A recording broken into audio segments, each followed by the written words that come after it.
여러분은 하나님 하시면 어떠한 단어가 생각이 나십니까? 성경에 기록된 혹은 성도들이 느끼는 그 하나님은 크게 두 가지로 설명할 수가 있습니다. 첫 번째는 심판의 하나님이시죠. 하나님은 죄에 대해서 보고만 계시지 않습니다. 심판하십니다. 아담이 범죄했을 때, 가인이 범죄했을 때, 이스라엘이 범죄했을 때 하나님은 심판하셨습니다. 합당한 형벌을 내리셨습니다. 아담에게는 에덴 동산에서 쫓아내셨고 평생 이제는 땀을 흘려야 네가 먹을 것을 얻을 수 있다라고 말씀하셨어요. 지금 우리가 이렇게 먹고 사는 일이 힘든 건 다 아담 때문이죠. 그런 형벌을 내렸어요. 그게 얼마나 큰 형벌인지 지금 우리는 느끼면서 살고 있습니다. 정말 먹고 사는 문제가 제일 큰 문제구나. 제일 힘든 일이구나. 아담에게는 엄청난 형벌을 내렸습니다. 가인에게는 어떤 형벌을 내렸습니까? 동생을 죽인 가인에게는 땅의 소산을 종신토록 네가 일을 해도 먹을 수 없다라고 했어요. 그러니까 아담에게는 땀을 흘려야 먹을 수 있다라고 했는데 가인에게는 땀을 흘려도 먹을 수 없다라고 했어요. 여러분, 그래도 땀을 흘려도 먹을 수 있다는 건 다행이죠. 수고한 만큼 얻을 수 있다는 건 다행입니다. 그런데 수고해도 얻을 수 없다는 것은 얼마나 비참합니까? 얼마나 힘듭니까? 아무리 우리가 노력해도 먹고 사는데 늘 허덕인다. 그것만큼 힘든 일이 어디 있습니까? 가인에게는 그런 형벌을 주셨어요. 이스라엘 백성들에게 어땠습니까? 이방 민족의 침입을 받게 하시고 고난을 당하게 하셨습니다. 전염병, 기근, 자연재해로 그들의 죄값을 치르게 하셨습니다. 또 하나님은 성경을 보면 마지막 날에 죄에 대해서 심판하러 오신다고 말씀하셨습니다. 그러니까 성경에 기록된 하나님은 분명 심판하시는 하나님이십니다. 하지만 또 하나님 어떤 분으로 우리에게 계속 설명하고 있습니까? 사랑의 하나님이라고 말씀합니다. 범죄한 아담과 하와를 위해 가죽옷을 입혀주셨어요. 가인에게는 표를 줘서 가인을 죽이지 못하도록 사람들이 가인을 죽이지 못하도록 보호해 주셨습니다. 애굽에서 고난을 당할 때는 모세를 통해 구원하셨고 이스라엘 민족이 이방 민족에게 고난을 당할 때는 사사들과 왕들을 통해서 이스라엘 백성들을 구원해 주셨습니다. 하나님의 능력으로, 하나님의 인도하심으로 그들을 지켜주셨습니다.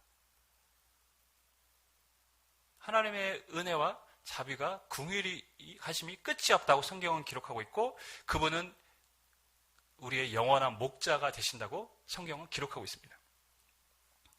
무엇보다도 우리를 위해 예수님을 보내주셔서 우리의 죄를 사하시고 우리를 죄에서 구원해 주셨습니다.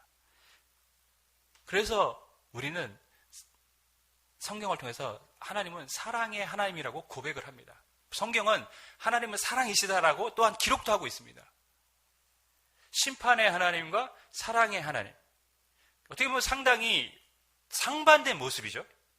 하지만 분명한 사실은 성경은 이 하나님의 이 두 모습에 대해서 우리에게 분명하게 소개하고 가르치고 있다는 것입니다. 잊지 말아야 됩니다.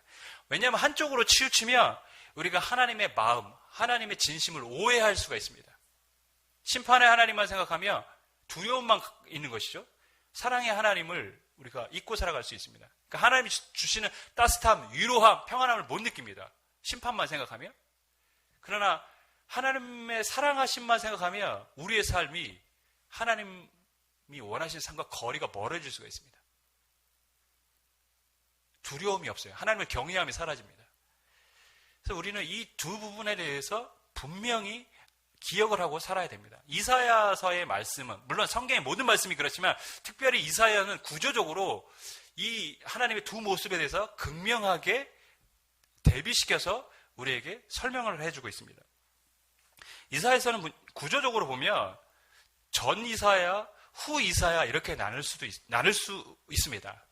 어떤 학자들은 후 이사야를 또 둘로 쪼개서 그러니까 전 이사야를 제1 이사야, 후 이사야에 반을 나눠서 제2, 제3 이사야 이렇게 얘기도 하지만 크게는 전 이사야, 후 이사야로 나눌 수가 있는데 전 이사야는 1장부터 39장까지의 내용을 다룹니다. 1장 9장에 39장의 내용이 뭐냐? 시대적으로 보면 아수르에 의해서 북이스라엘 멸망을 당한 그 시점부터 이제 아수르가 점점 쇠퇴해지고 바벨론이 강성해지면서 바벨론이 이제 남유다를 멸망시키는 그때까지의 이야기가 전 이사야에 대한 이야기입니다. 1장부터 39절이죠. 주된 내용이 뭐겠습니까? 그러니까 유다와 예루살렘의 멸망에 대한 기록입니다. 하나님의 심판에 대한 경고입니다.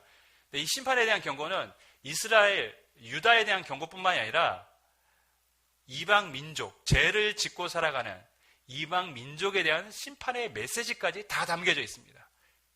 애굽, 두로, 할 것 없이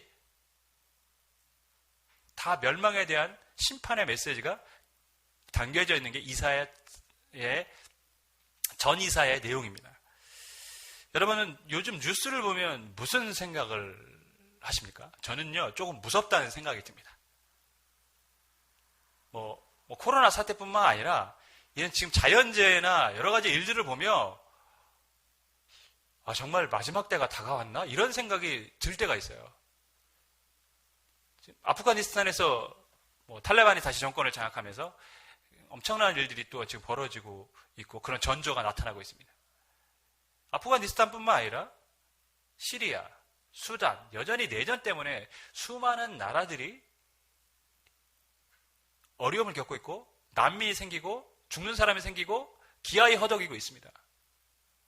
그리고 성경에 기록된 것처럼 각처에 난리가 있고 전쟁이 있고 자연재해가 일어나고 홍수, 태풍, 산불, 또 어떤 나라는 해수면이 점점점 높아지는 거죠. 왜?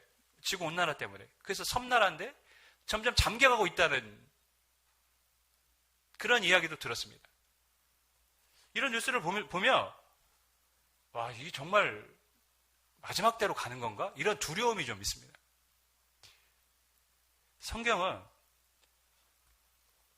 죄악된 세상을 향해 하나님은 심판하신다고 말씀하고 있습니다. 제가 계속 강조하는 것이 있습니다. 이 시대가 과연 어떠한 시대인가? 하나님을 세상에서 몰아내고 인간이 왕이 되려는 세상이에요. 여러분, 민주주의라는 게 어떤 면에서 보면 인간이 왕이 되고 싶은 겁니다. 그 세상을 향해 하나님은 지금 징계를 하고 계십니다.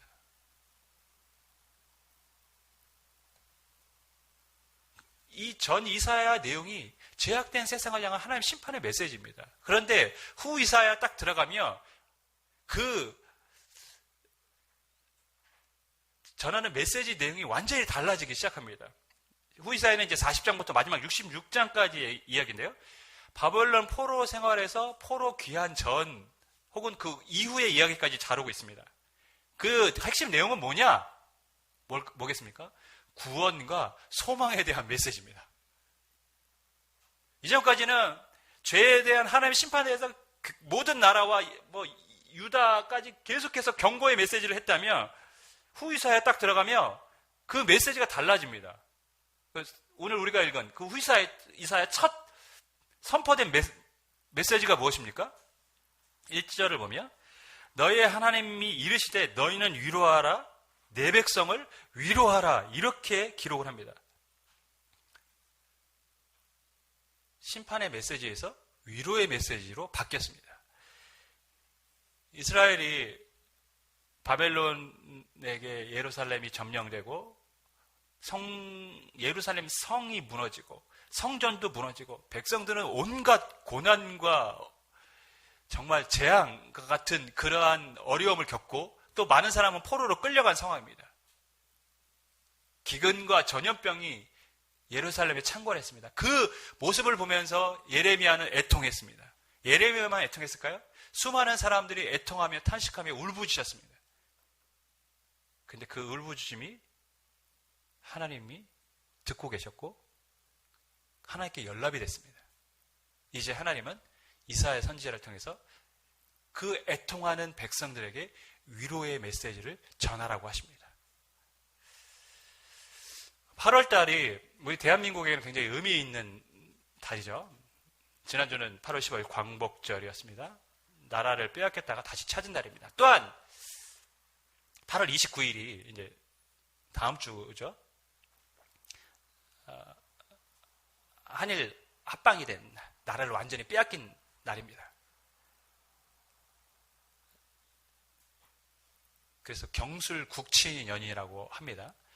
경술년에 나라에 치욕스러운 일이 일어났다. 나라를 빼앗겠다는 것이죠. 그래서 그것을 잊지 말자라고 해서 사람들이 경술국치년이라고 이렇게 부릅니다.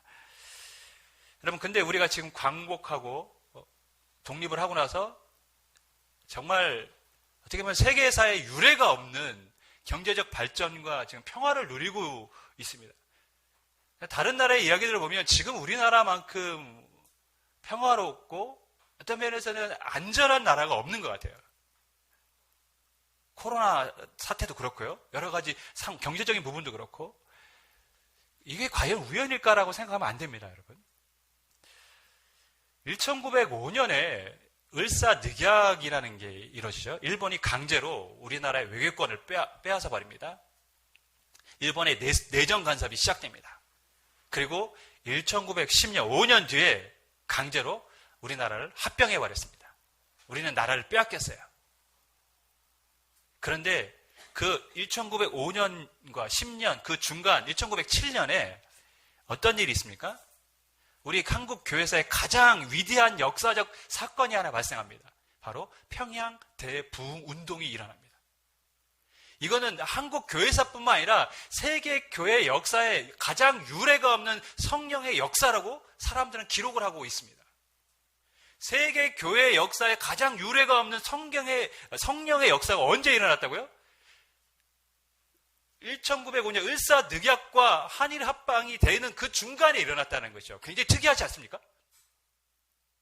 왜 하필 이때 세계사에 유례가 없는 성령의 역사가 일어났을까? 이 한국교회에. 그렇다고 해서 한국교회가 그 당시에 굉장히 뭐라 그럴까요? 엄청나게 부흥을 하고 컸던 교회도 아닙니다. 복음이 들어와서 이제 제자리 걸음을 할 수 있는 그런 어린아이와 같은 교회였는데 그 교회에 위대한 하나님의 역사가 나타났습니다. 왜 그렇게 하셨을까요? 하나님은 이 어린아이 같은 교회를 평양 대부흥 운동을 통해서 성장시키고 일으켜 세우셨습니다.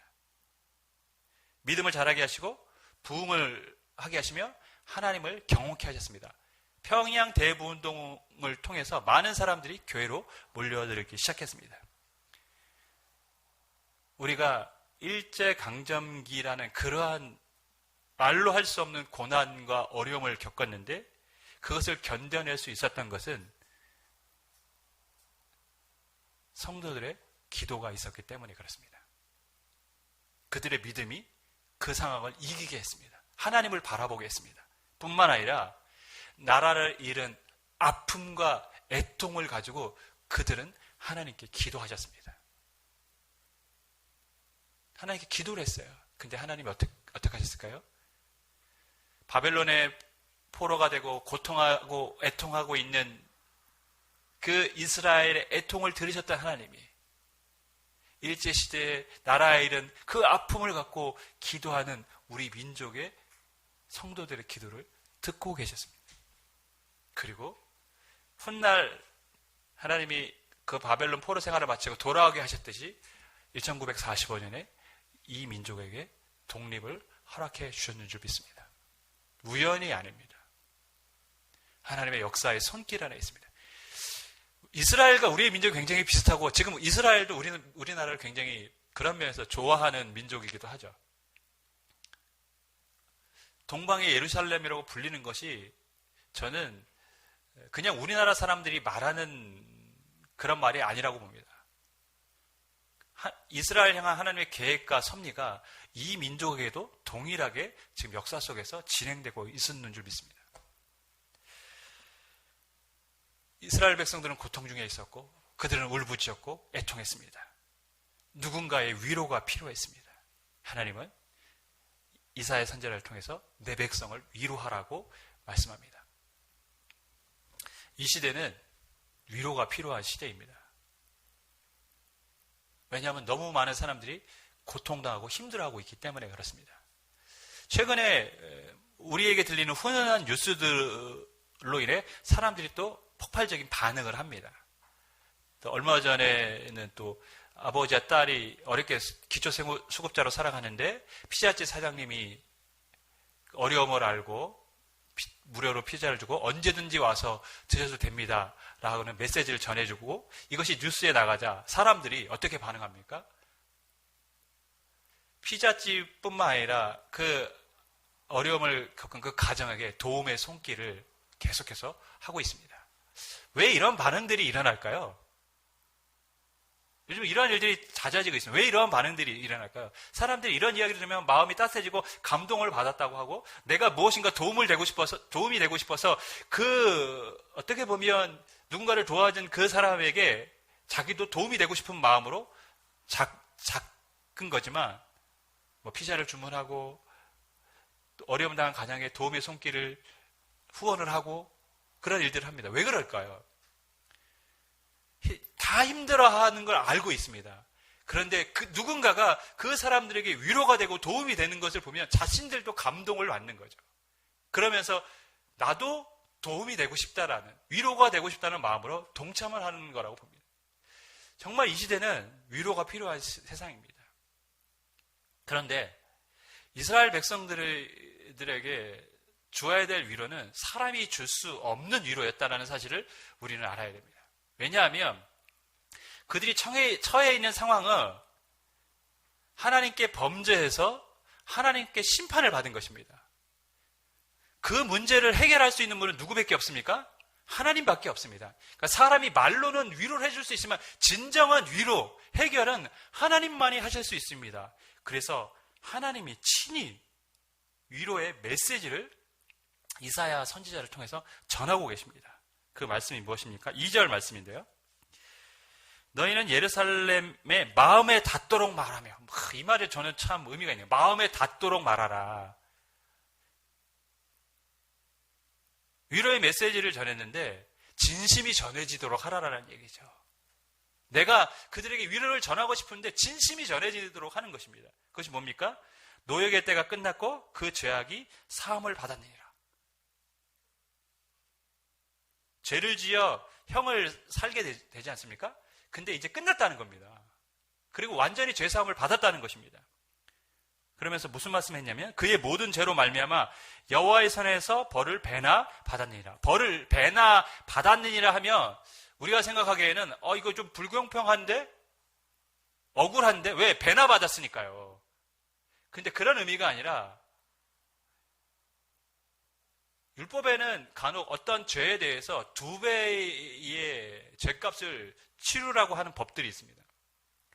그럼 지금 2배나 받았다는 얘기는 뭐냐면 이미 그들은 율법의 모든 요구를 충족했다라는 의미가 담겨져 있는 것이죠. 다시 말해서 지금 하나님은 이스라엘을 향해서 너희의 죄는 완전하게 용서받았다라고 지금 말씀을 하고 계신 것입니다. 범죄로 인해 끌려갔는데 이제 너희 그 모든 세월이 끝났고 너희는 완전하게 용서를 받았다는 것이죠. 얼마 전에 이재용 삼성전자 부회장이 가석방 됐습니다. 특별 사면이 돼서 특별 사면은 이제 형이 완전히 중지가 되는 거예요. 근데 가석방은 좀 다릅니다. 가석방은 조건부예요. 그러니까 완전히 죄사함을 받은 것은 아닙니다. 조건부로 죄사함을 받은 것입니다. 이스라엘 백성들에게 지금 하나님은 뭐라고 말씀하십니까? 가석방을 해주는 게 아니라는 거예요. 너희의 죄가 완전하게 사함을 받았다. 내가 너희를 완전하게 용서했다. 근데 마음에 와닿도록 하라는 것입니다. 무슨 말이냐면 내가 너희를 진심으로 진정으로 용서했다.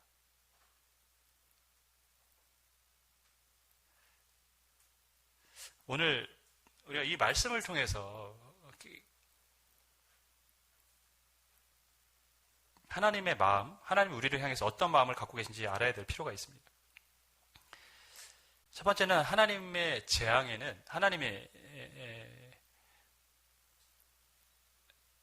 우리를 향한 징계에는 끝이 있다라는 것입니다. 끝이 있습니다.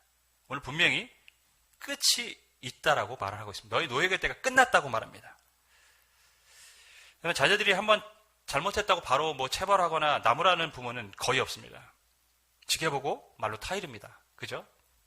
그러다 안 되고 이게 방치했다가는 더 안 좋은 미래가 될 것 같다고 생각하면 그때 아이들에게 정말 크게 뭐 잔소리를 하거나 회초리를 들거나 이렇게 체벌을 할 때가 있습니다. 하나님도 그렇게 하십니다. 죄를 지을 때마다 바로 형벌하시지 않습니다. 하나님이 징계하시지 않아요. 그렇게 되면 이 땅에 살아남을 사람 아무도 없을 것입니다. 하나님도 지켜보십니다. 때로는 말씀으로 타이르십니다. 선지자들을 통해서 계속 경고의 말씀을 하십니다. 너희 그렇게 되면 혼나. 너희 그렇게 되면 큰일 나. 조심해. 계속합니다. 그래도 그들이 그 말씀을 듣지 않고 계속 딴 길로 가면 결국에 그들의 끝이 파멸로 갈 것 같으면 하나님은 징계의 손을 드십니다. 그 형벌은 근데 매우 고통스럽습니다. 거기까지는 가지 말아야 되는데 이스라엘 백성들은 굉장히 많이 거기까지 나아갔습니다. 그래서 고통스러운 때를 많이 보냈습니다. 하지만 하나님의 징계를 주시지만 반드시 그 징계에는 성경을 보면 끝이 있었습니다. 끝이 없는 징계는 없었습니다. 거대한 바벨론 제국이 무너지지 않을 것 같았지만 결국 바벨론 제국은 무너졌습니다. 당시 사람들은 이 바벨론의 포로 생활이 끝나지 않을 것처럼 여겨졌어요. 바벨론이 워낙 강대했기 때문에 아무도 바벨론에게 도전할 수 없을 것처럼 보였기 때문에. 그런데 하나님은 바벨론을 무너뜨리고 페르시아 황제 고레스를 통해서 이스라엘을 고국으로 돌려보내셨습니다. 끝이 있다라는 말, 얼마나 우리에게 위로가 됩니까? 군생활에 끝이 없다고 생각해 보십시오. 그만큼 답답하고 괴로운 일이 어디 있습니까? 지금 우리가 겪고 있는 어려움이 끝이 있다고 생각하면 소망이 생기지 않습니까? 그래, 끝이 있어.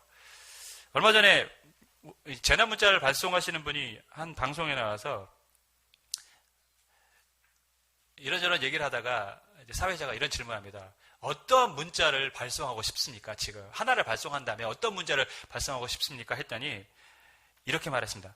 여러분, 코로나가 완전히 종식되었습니다. 이제 일상으로 돌아가셔도 됩니다.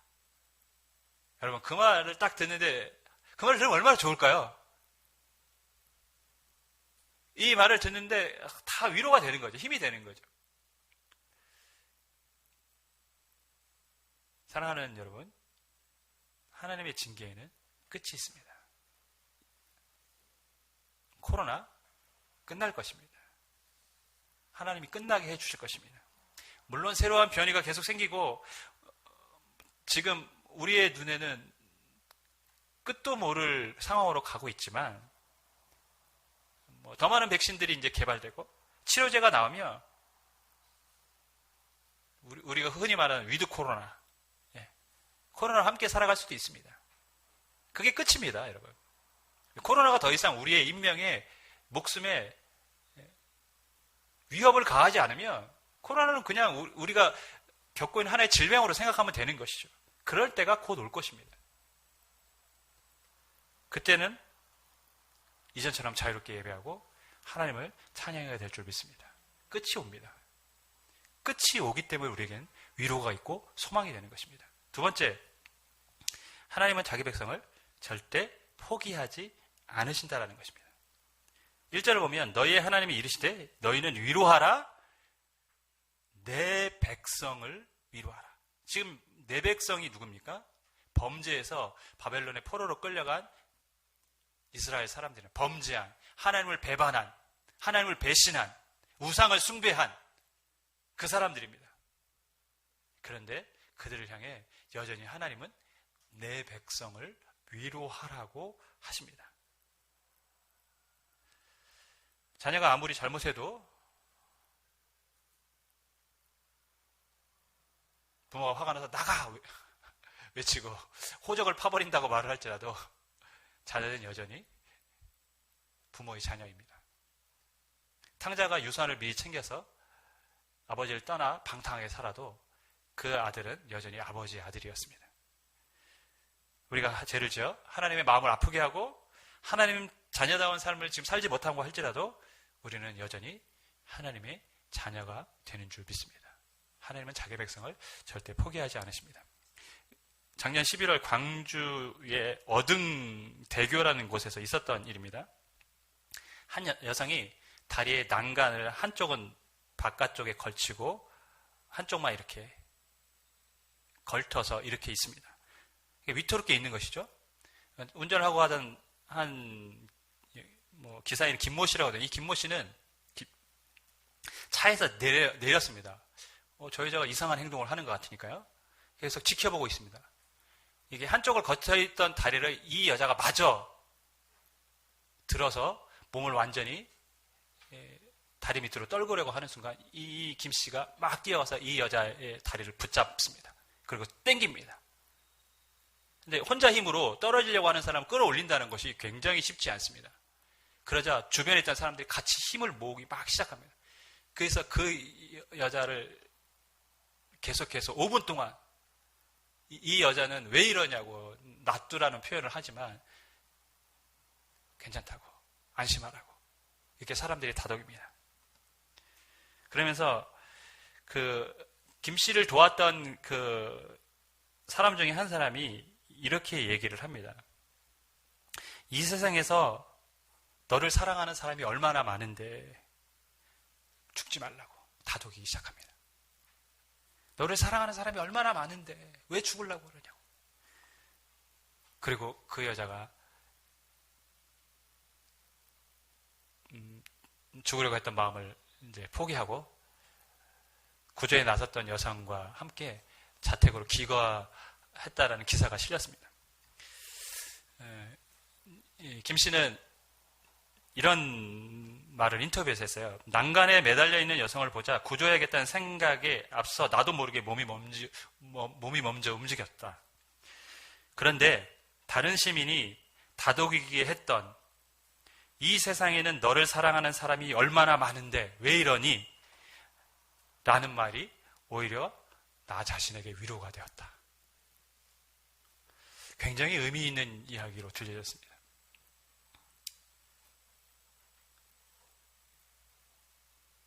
여러분, 이 세상에 우리를 사랑하는 사람이 있습니다. 그것만으로 우리는 위로를 받습니다. 그런데 성경은 하나님이 자기 백성을 절대 포기하지 않는다고 말씀하십니다. 하나님이 우리를 사랑하신다고 말씀하십니다. 그것만큼 위로가 되는 말씀이 어디에 있습니까?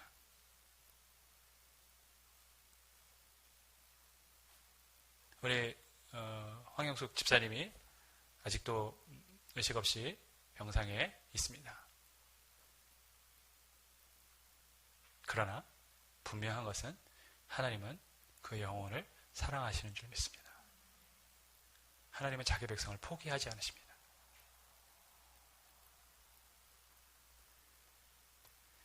우리가 부족하고 어리석어도 때론 처음 신앙의 모습을 잃어버리고 살아가고 있을지라도 하나님은 여전히 우리를 사랑하시는, 포기하지 않으시는 하나님이신 줄 믿습니다.